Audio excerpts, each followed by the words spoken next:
साथियों नमस्कार। दोस्तों आपका अपने YouTube प्लेटफॉर्म पे बहुत बहुत स्वागत है साथियों। और मुझे बोलने की ज़रूरत नहीं है साथियों, आप लोगों का रियली में मुझे बहुत प्यार मिला है। और साथियों मेरी कोशिश है और मैं कोशिश करता हूँ कि जितना से जितना अच्छा कंटेंट लेके आ पाऊँ आपके सामने, जिससे आपको बेनिफिट महसूस हो और चीज़ों के बारे में एक क्लैरिटी हो, एक क्लैरिटी ऑफ थॉट्स डेवलप हो आपके माइंड में, कि हायर एजुकेशन के लिए आप लोग अपने आप को एक्सेल कर सके। साथियों जहाँ कहीं भी थोड़ी बहुत अगर प्रॉब्लम हो, चाहे मेरी हैंड राइटिंग में या अदर किसी इश्यू में, तो really I am sorry. But आप लोगों से ज़रूर गुजारिश करता हूँ कि आप लोग उस पॉइंट को ज़रूर उजागर करना साथियों, जिससे मुझे भी उस चीज़ को पे काम करने की काम कर पाऊंगा साथियों। चलिए ठीक है साथियों, देखिए ये पिकार्ड थ्योरम अभी किसी दोस्तों ने बोला था कि कॉम्प्लेक्स एनालिसिस में साथियों दो चीज़ हमें समझा दीजिए, और रियली में ही साथियों काफ़ी ज़्यादा इंपॉर्टेंट टर्म है पिकार्ड थ्योरम और लिबोलिज थ्योरम साथियों। इस पे हमेशा हमेशा साथियों आज तक का ट्रेंड है, हमेशा ही साथियों ये रख ले कि दोनों मिला के तो 7 मार्क्स के क्वेश्चन बनते हैं, पिकार्ड और लिबोलिज।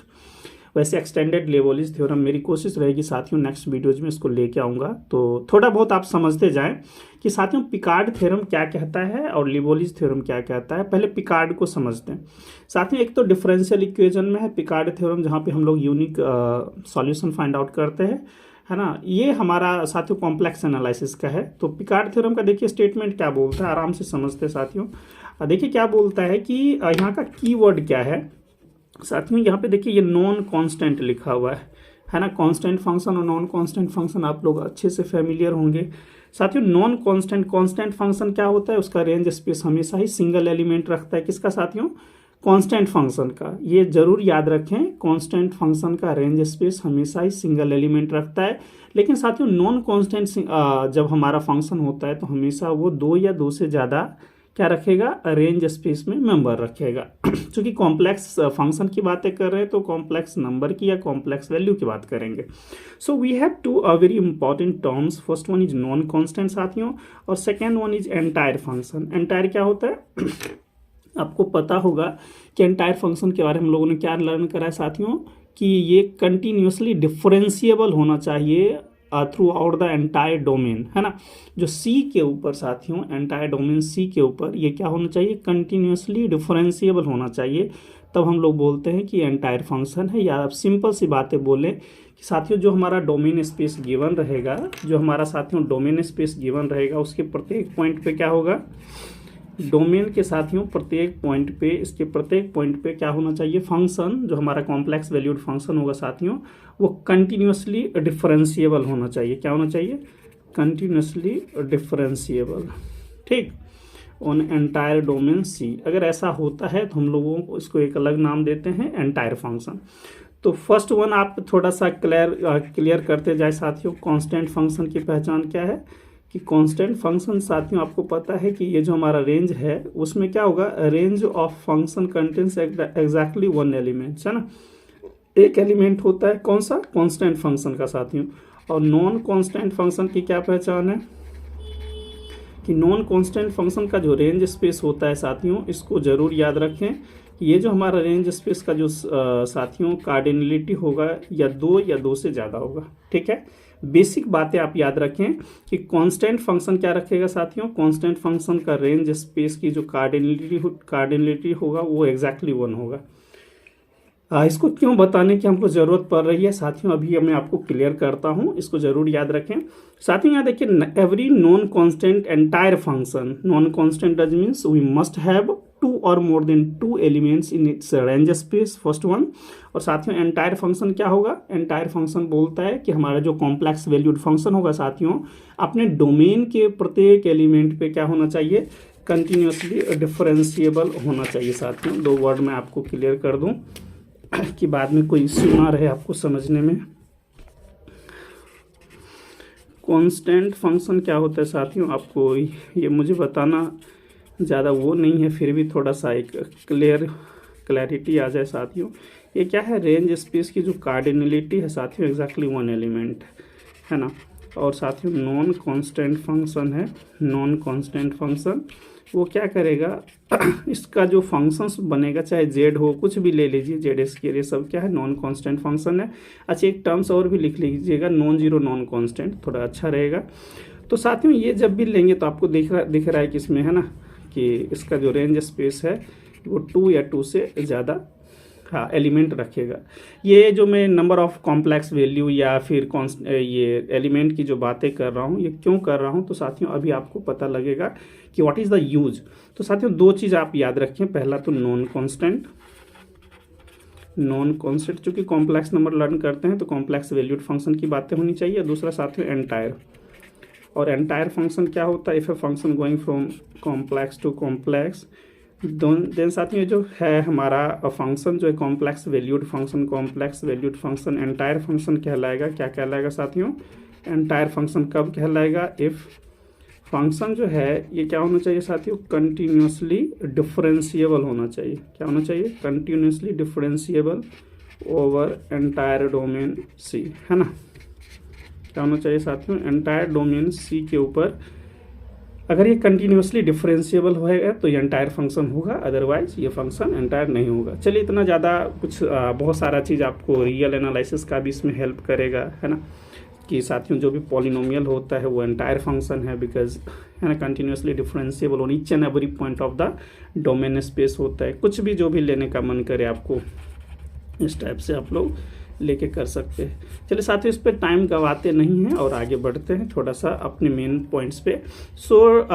दो टर्म यहाँ पे आप डेफिनेटली अच्छे से पिकअप कर लें, नॉन कांस्टेंट और entire function. Now talk about what is the importance of Picard theorem and why multiple times question is guaranteed, और सर्टेनली साथियों always ask in different exams, और CSIR नेट का साथियों तो फेवरेट क्वेश्चन है, आता ही है। कहता है साथियों इसका स्टेटमेंट देखिए, every non constant entire function कहता है ओमिट मतलब निकालना, हटाना, at most one complex number from its range space. एक साथियों एक वर्ड में लिख देता हूँ, फ्रॉम इट्स रेंज स्पेस।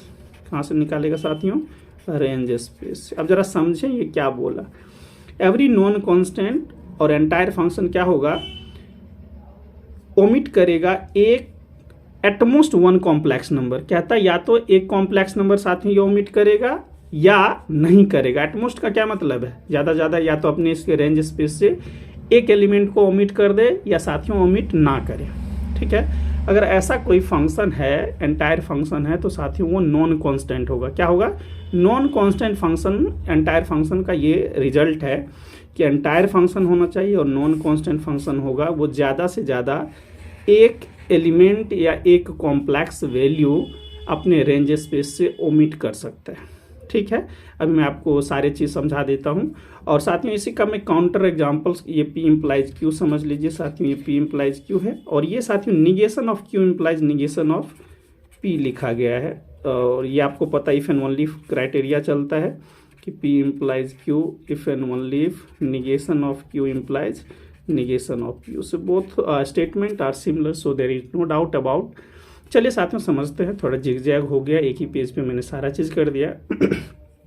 साथियों देखिए एंटायर फंक्शन तो रहे, एंटायर हो, और साथियों अगर ये अपने रेंज स्पेस से दो या दो से ज़्यादा पॉइंट को ओमिट करता है, क्या करता है साथियों, ओमिट करता है, तो जो एंटायर फंक्शन अब नॉन कांस्टेंट नहीं रह के ये कांस्टेंट हो जाएगा, ठीक है।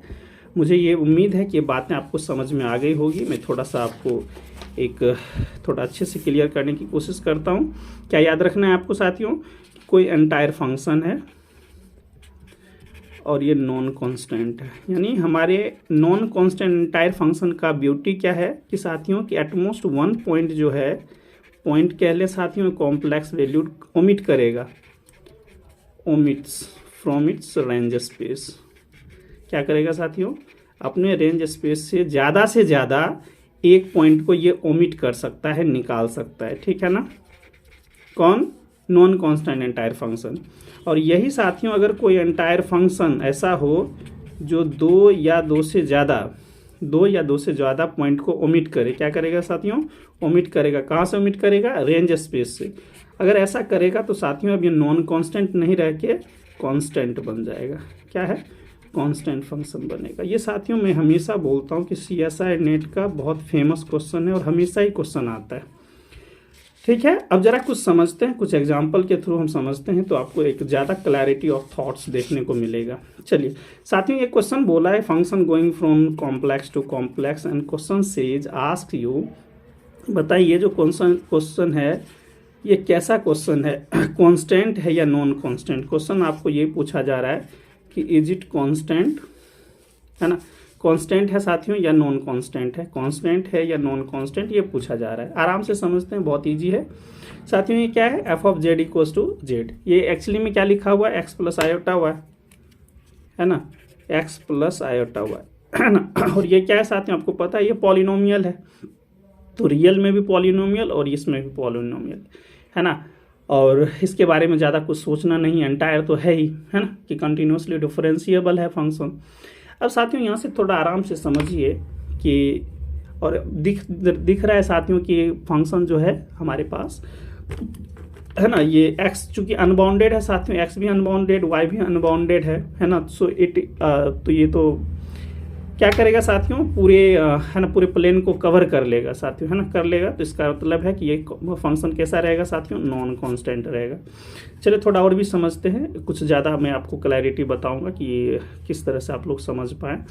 ठीक है, मैं क्या कह रहा हूँ, एक बात जरूर याद रखें कि नॉन कांस्टेंट फंक्शन या तो एक पॉइंट को ओमिट करेगा या नहीं करेगा। मेरी बात समझ में आ रहा है, जब साथियों पूरे स्पेस को ही कवर कर लेगा, X is going to be infinity, Y is going to be infinity, है ना, अनबाउंडेड है। तो मेरा ये कहना है कि एक्स ने पूरे एक्स प्लेन को, चाहे पॉजिटिव हो या नेगेटिव, पूरे को कवर कर लिया। थोड़ा अगर आप ऐसा कह लें कि आप बच्चे की तरह समझने की कोशिश करें साथियों, तो सपोज ये एक्स को भी कवर कर लिया, एक्स को भी कवर कर लिया, है ना, एक्स एक्सिस सारा कवर कर लिया, वाई एक्सिस भी कवर कर लिया। तो यहाँ से आपको दिख रहा है कि ये एक भी एलिमेंट को ओमिट कर ही नहीं रहा है ना। तो number of omitting terms are how many, zero, कुछ भी नहीं है। यही इसकी ब्यूटी है साथियों, यही ये बोलना चाहता है कि जो नॉन कांस्टेंट फंक्शन होता है ना साथियों, एंटायर फंक्शन, या तो ज़्यादा से ज़्यादा एक पॉइंट को वो ओमिट करे अपने रेंज स्पेस से, या करे ही नहीं। तो साथियों यहाँ वाला कौन केस है, एक वाला तो है ही नहीं यहाँ पे, ये वाला, ये इसने एक भी पॉइंट को अपने रेंज स्पेस से ओमिट करा ही नहीं। तो क्या रहेगा साथियों, ये हमने हमारा जो रिजल्ट है उसके थ्रू हमारा क्या बना, नॉन कांस्टेंट फंक्शन। ठीक, सेकंड पे आइए। थोड़ा साथियों अगर मैं थोड़ा अच्छा से समझा पाऊँ तो शायद मेरे लिए आपको ज़्यादा हेल्प मिलेगा। मैं क्या बोला, और साथियों में जैसे ये बोला, है ना, और ये पता है आपको कि क्या है ये क्या है साथियों, पॉलिनोमियल है, 1 डिग्री का पॉलिनोमियल है। Every polynomial is continuously differentiable, है ना। तो यहाँ से क्या मिला कि entire function, are you getting my points, entire function है ना। चलिए एंटायर वाला अब आ गया। अब कांस्टेंट है, नॉन कांस्टेंट के लिए हमको किसकी ज़रूरत है कि अपने रेंज स्पेस से कितने पॉइंट को ओमिट करता है साथियों। तो मेन चीज़ ये रह गया। तो मेरा ये कहना है कि when limit extending to infinity, चाहे प्लस इन्फिनिटी और माइनस इन्फिनिटी करें तो ये दोनों तरफ जाएगा और ये भी दोनों तरफ जाएगा। मेरा कहने का मतलब है कि जो रियल एक्सिस है और इमेजिनरी एक्सिस दोनों को ये कवर कर लेगा। मेरी बात समझ आ रही है साथियों, रियल एक्सिस साथियों और इमेजिनरी एक्सिस ये दोनों को कवर कर लेगा, ठीक है ना। तो जब कवर कर लिया इसने एक भी, ये मैं लिख देता हूँ number of omitting terms, omitting points, कितना पॉइंट्स को ओमिट करा, 0। तो मैंने यही बोला, या तो 0 या तो ज़्यादा से ज़्यादा एक पॉइंट को ओमिट करे साथियों, या पॉइंट को ओमिट करे ही नहीं। तो जब नहीं करेगा तो इसका मतलब है ये क्या हुआ, नॉन कांस्टेंट। ठीक है, थोड़ा मुझे उम्मीद है कि ये आपको समझ में आ गया होगा। सिमिलरली साथियों ये भी आप लेके चल सकते हैं किसी भी पॉलिनोमियल के टर्म में, तो ज़्यादा तो प्रॉब्लम होगा नहीं। पॉलिनोमियल लीजिएगा तो क्या होना है आपको पता है, ये सेम टू सेम यही वाला चीज़ सेम टू सेम ऐसे बिहेवियर रखेगा, है ना। सो तो पॉलिनोमियल तो ज़्यादा कुछ सोचना ही नहीं है ना। Polynomial is always a non constant, non zero non constant polynomial and entire function. तो ये बातें आपके ध्यान में चला जाना चाहिए कि every entire function is every polynomial function is entire, more over non constant, non zero, ठीक है ना। ये बातें क्लियर हो गई। अब थोड़ा सा साथ में हम उस चीज़ को समझने की कोशिश करते हैं जहाँ पे प्रश्न फंस सकता है। साथियों ये क्या लिखा हुआ है, x² + y² = 1। So this is the equation of a circle having centre at 0, 0 and radius is of 1 unit. अब गौर से देखें, एक्चुअल में तो ये है ना, एक्चुअल में ये है, तो इसने ओमिट क्या करा, है ना, मतलब किस किस पॉइंट को नहीं रख रहा है, मेरा ये कहने का मतलब है कि ये तो हो गया एक्चुअल हमारा ग्राफ। अब साथियों ये जो देख रहे हैं आप, ये जो पॉइंट्स है बाहर का, जो ये साथियों पॉइंट्स है, ये सारा पॉइंट्स अंदर में सिर्फ ये तो बाउंड्री ही रख रखा है, ये सब चीज़ें। तो साथियों ये जो है कितने पॉइंट को ओमिट करा, ये सब जो डॉट वाला है, ब्लू लाइन वाला पॉइंट साथियों, ये सब तो नंबर ऑफ ओमिटिंग पॉइंट्स में यहाँ पे डाल देता हूँ। नंबर ऑफ ओमिटिंग पॉइंट्स यहाँ पे कितना है साथियों, दो थोड़े ना है कि है ना, अनकाउंटेबली मेनी है। तो आपको दिख रहा है कि ग्रेटर इक्वल टू 2 है, अनकाउंटेबली मेनी है। तो यही मैंने समझाया, जब भी ग्रेटर इक्वल टू 2 होगा तो क्या होगा साथियों, ये हमेशा नॉन कांस्टेंट फंक्शन बनेगा, है ना। तो यही मैं समझाना चाहता हूं कि साथियों कि अगर कोई हमारे पास एंटायर फंक्शन है, और एंटायर फंक्शन क्यों है, क्योंकि आपको दिख रहा है ना कि ये कंटिन्यूसली डिफरेंशिएबल है। मोर ओवर ये 2 या 2 से ज़्यादा पॉइंट को ओमिट कर रहा है अपने रेंज स्पेस से। रेंज तो साथियों यही है ना, जहाँ तक इसका फंक्शन जाएगा उसी को कवर कर सकता है ना, बाहर का तो कवर कर ही नहीं सकता। तो अपने रेंज स्पेस से बाहर की बात बोला, जहाँ पे हमने ग्राफ ड्रॉ नहीं हुआ उसकी बातें करेगा, है ना।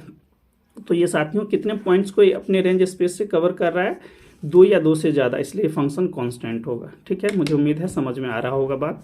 तो नहीं तो आप यहाँ से लिख लीजिए, ग्रेटर इक्वल टू 2 पॉइंट को ओमिट कर रहा है ना, number of omitting points from its range space.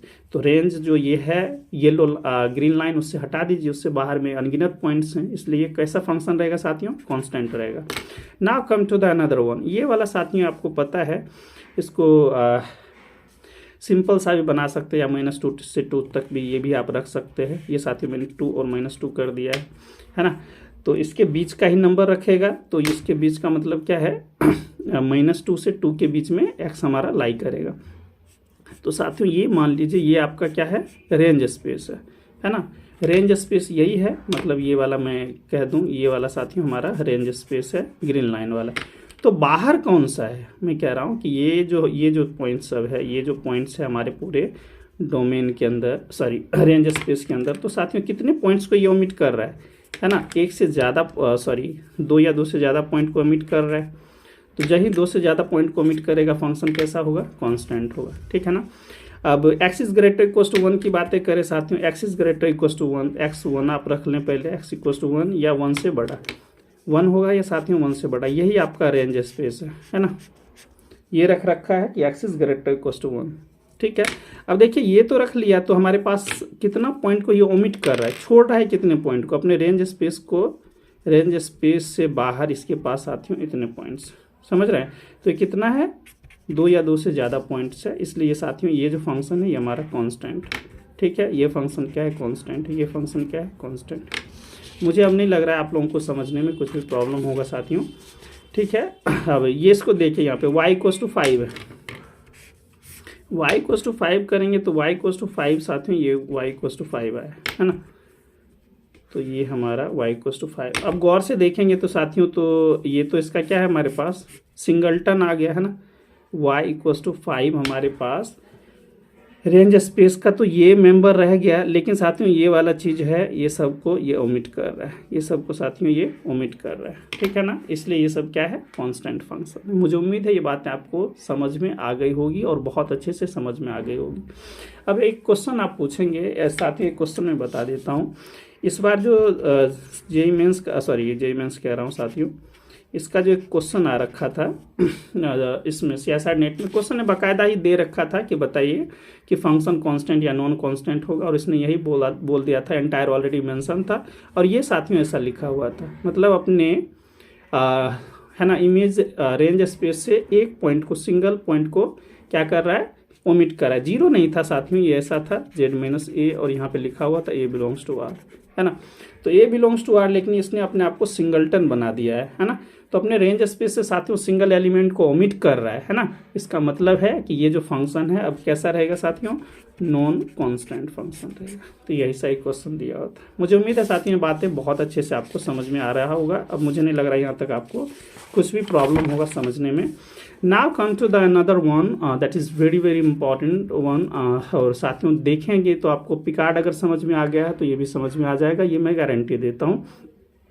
ठीक है, 2 बातें आप समझ लें और उसके थ्रू कि बाद में कुछ प्रॉब्लम ना हो। ये याद रखें कि entire function non constant entire function can omit at most 1 values या complex value from its range space, पहली बात। और if any entire function omits 2 और more than 2 points from its range space then the given complex valued function must be 500% should be constant. ये साथियों आप बहुत अच्छे से याद रखें।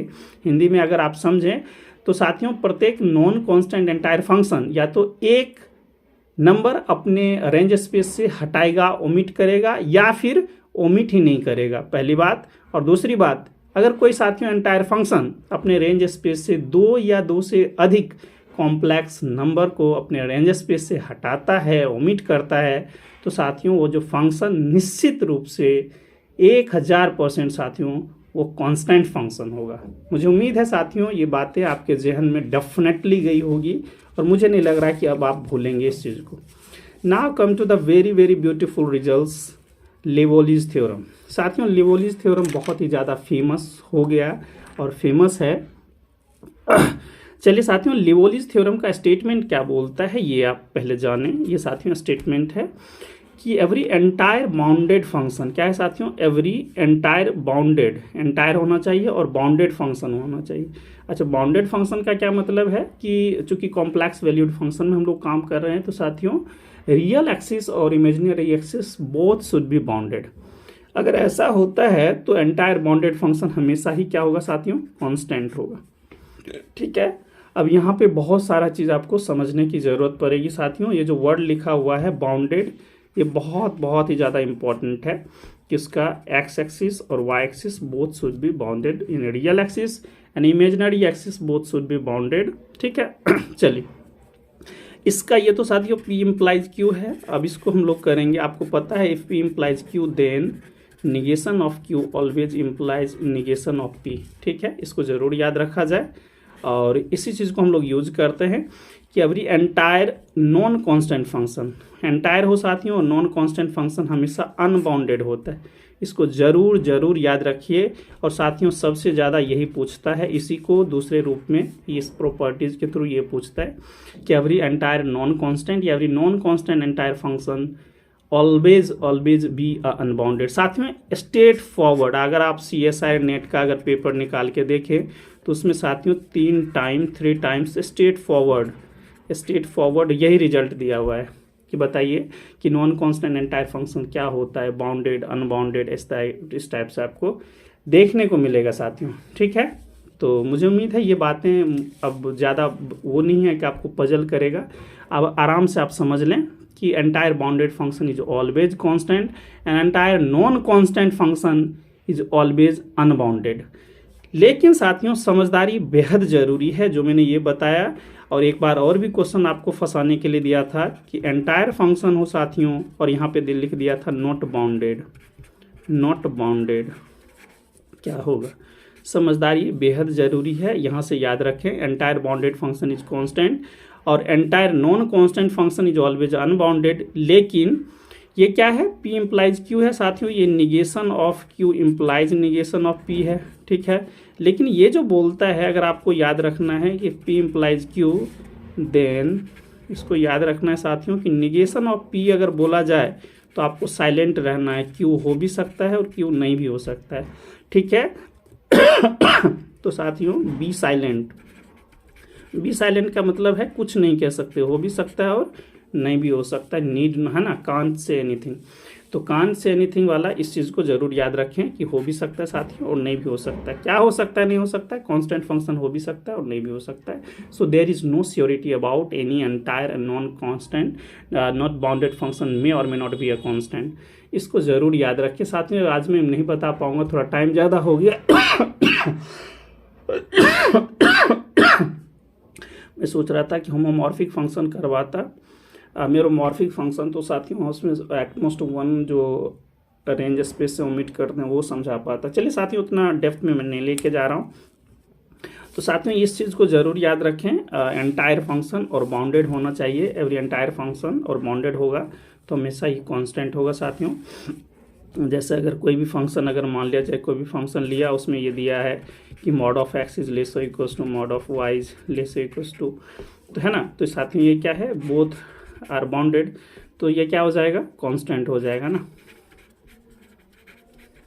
क्योंकि आपको इससे पता है और इससे पता है कि क्या बन जाएगा साथियों, x lying between this and this, है ना साथियों, 1 और -1 के बीच में लाई करेगा, और ये क्या है साथियों, वाई लाइंग बिटवीन 2 to -2, है ना, तो ये हमारा कांस्टेंट फंक्शन होता है। चलिए साथियों, आज का क्लास यहीं पे एंड करते हैं, थोड़ा ज़्यादा वीडियो बना है, 25 मिनट का है। मिलेंगे नेक्स्ट वीडियोज़ में, तब तक आप लोग अपना सुझाव देना, वीडियो कैसा लगा, और आपकी जो भी प्रॉब्लम्स है साथियों कि इस टॉपिक पे बनाएं साथियों, आप लोग वीडियो बनाना है या नहीं बनाना है, जैसा भी लगे डेफिनेटली अपना राय रखना। और इन्हीं चंद शब्दों के साथ साथियों आज का क्लास लेक्चर एंड करते हैं। मिलेंगे नेक्स्ट वीडियोज़ में, तब तक के लिए गुड बाय, टेक केयर, अपना और अपनों का ख्याल रखें और जम के मेहनत करें साथियों।